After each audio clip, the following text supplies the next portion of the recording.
UPSC EPFO EO sorry EPFO की notification निकली है जिसमें एओ और एपीएससी का एग्ज़ाम है। ठीक है, हम उसके सिलेबस के बारे में थोड़ा सा डिस्कस कर लेते हैं। जैसे जर्नल इंग्लिश पहला सब्जेक्ट हमारा जो है जनरल इंग्लिश। अब जनरल इंग्लिश में हमें पढ़ना क्या क्या है, हमें क्या नहीं पढ़ना है, हमें वो पता होना चाहिए। तो इट्स अ डिटेल सिलेबस जो मैं आज डिस्कस कर रही हूँ।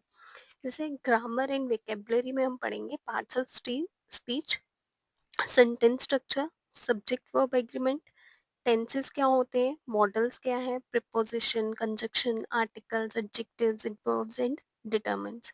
फिर हमारा आ जाएगा कॉम्प्रिहेंशन। कॉम्प्रिहेंशन में हम क्या पढ़ेंगे, रीडिंग कॉम्प्रिहेंशन के बारे में, थीम एंड डिटेक्शन के बारे में, कंक्लूजन ड्राइंग के बारे में। फिर हमारा इसी के अंदर आ जाता है वर्बल एबिलिटी। ठीक है, उसके अंदर क्या क्या है, सिनोनियम, antonym, idem and phrases, one word substitution, sentence rearrangement, active and passive voice, error correction. अब मुझे जो लगता है ना, journal English is that simple subject, is that simple subject कि हम जो बहुत इजीली कर सकते हैं। मतलब हमें ना इसमें ज़्यादा मेहनत करने की ज़रूरत ही नहीं होती, क्योंकि 10 लेवल की इंग्लिश आती है एंड बहुत मार्क्स वेस्टिंग होती है। मान लो 30 मार्क्स का अगर ये आ रही है, इंग्लिश आ रही है, तो वी कैन ईजिली ग्रैब 28 और 29 मार्क्स। ठीक है, फिर आता है हमारा Indian culture, heritage and freedom movements. अब इसमें हम हिस्टोरिकल पीरियड्स के बारे में, जैसे Mauryan phase, Gupta empire, Mauryan empire के बारे में, पोस्ट मौर्यन एम्पायर के बारे में, कुशाना एम्पायर के बारे में, सिविलाइजेशन जैसे हड़प्पन सिविलाइजेशन के बारे में, लिटरेचर एंड फिलोसफी के बारे में क्या है, Indian literature and philosophy and religious movements. Art and culture में हम क्या पढ़ेंगे, temple architecture style, sculptures, paintings, इन सब के बारे में पढ़ेंगे। फिर है third, population development in globalization. ठीक है, पहले तो पॉपुलेशन में क्या क्या आता है, डेमोग्राफिक डिविडेंड आता है, birth rate, death rate, population कैसे चेंज हो रही है, एजिंग के बारे में, एस्टिमेट्स कितने हैं।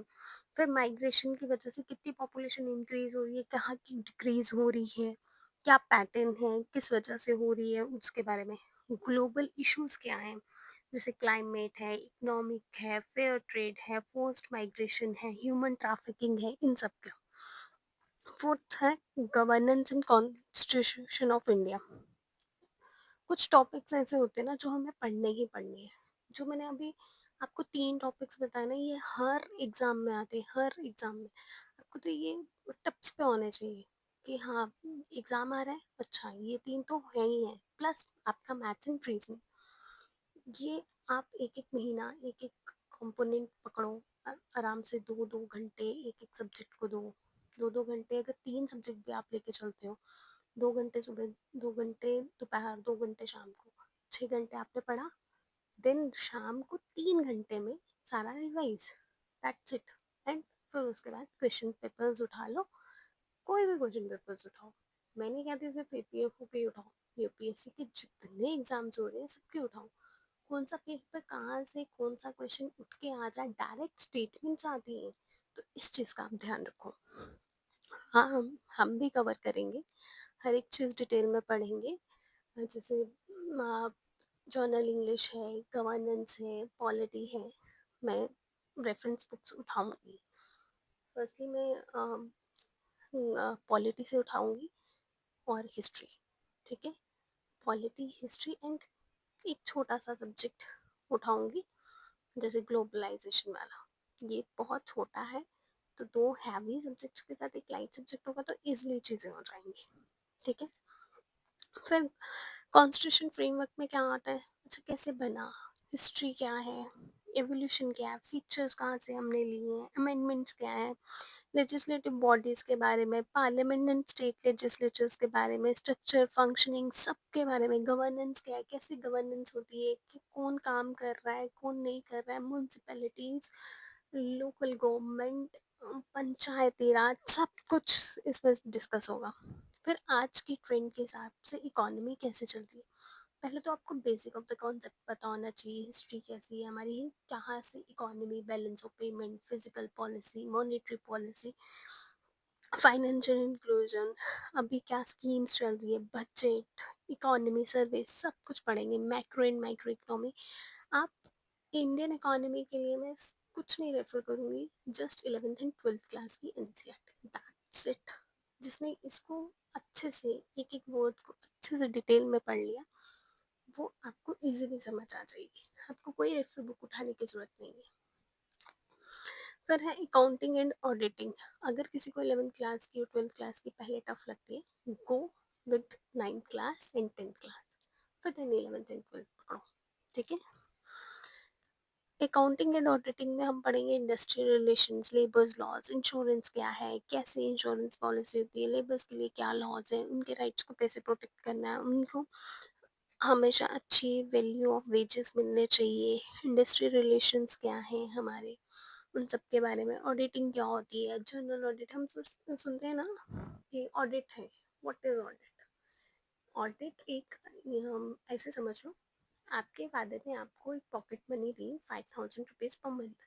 अब आपके फादर जैसे ही खत्म होगा, महीना खत्म होगा, आपसे पूछेंगे आपने कहाँ स्पेंड किया, क्या प्रोडक्टिविटी की, कहाँ फिजूल खर्ची की, पूछते हैं ना हमारे बेटे, दैट इज एन ऑडिट, ठीक है।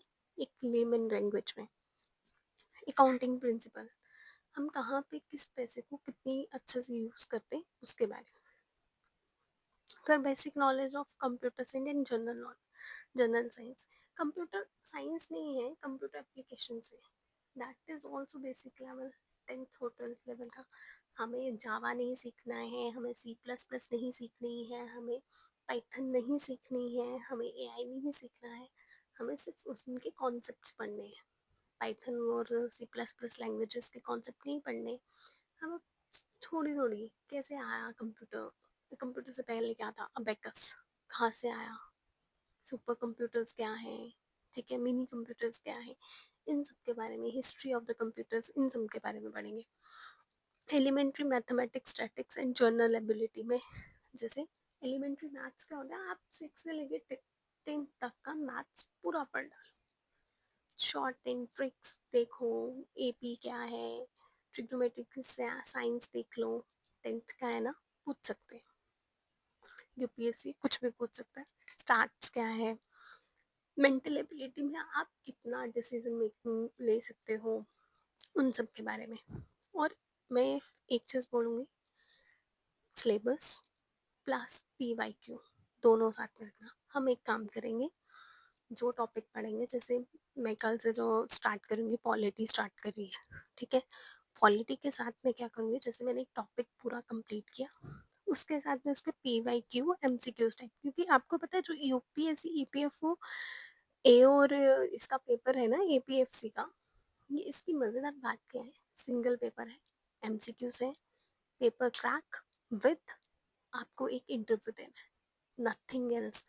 आप यूपीएससी आईएएस का एग्जाम दोगे ना, आपको पहले प्री देना है, मेंस देना है, फिर देन इंटरव्यू देना है, लंबा प्रोसेस, इसमें कोई लंबा प्रोसेस नहीं है। एंड मोस्ट प्रोबेबली जुलाई में एग्ज़ाम हो जाएगा, I think first Sunday off the जुलाई का एग्ज़ाम पक्का होगा। और मेरा तरीका शायद ओल्ड स्कूल टाइप मेथड है, क्योंकि मैं बिलीव करती हूँ बुक्स पे, क्योंकि बुक से ही शॉर्ट्स नोट्स निकलते हैं। तो मैं चाहती हूँ कि एक एक लाइन में डिक्टेट करूँ, एंड वहाँ से जो मैं हाईलाइट करूँ, उन चीज़ों को आप लेके अपना नेक्स्ट करिए।